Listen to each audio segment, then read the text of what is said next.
Hello, my name is Crawford Welborn, and today I will be presenting on the psychological effects of colonialism in the Americas. Estimates of the Native American population prior to colonization range anywhere from 8 million to 145 million, with most estimates ranging between 50 and 100 million. However, by the beginning of the 20th century, the population of Native Americans in the entirety of the Western Hemisphere had dropped to less than 5 million, making the Native American genocide one of the largest human fatality event in human history. The population of Native Americans in the United States has only recently begun to recover, with reaching 9 million as of the 2020 census, recovering from a population of less than 237 million in 1900.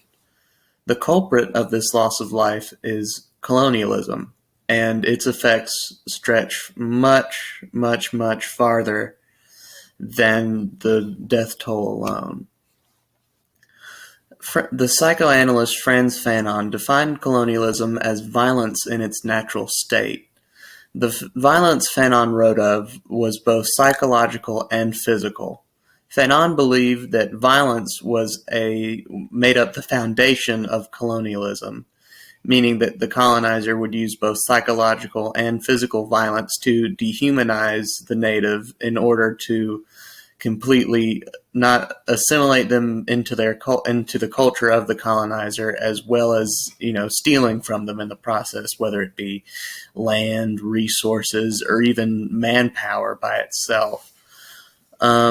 As you can see from the slide, most of this psychological violence was in the form of forced assimilation, forcing the native into the culture of the colonizer and causing Native peoples causing Native Americans to see their own people as the problem rather than the victims of colonialism.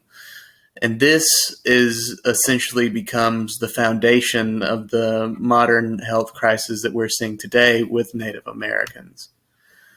So generational and historical trauma is extremely prevalent among Native Americans. As we can see here, in the United States alone, near a quarter of the Native American population reports having a mental illness, and they are also 2.5 times more likely to experience serious psychological distress.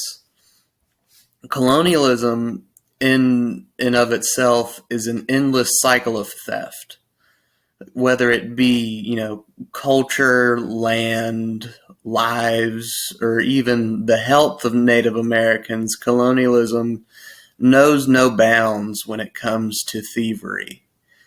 And by learning to understand what Native Americans have lost through colonialism, we can begin the process of kind of returning what was lost to its rightful owners. Here are the sources that I used for this presentation. Thank you for your time.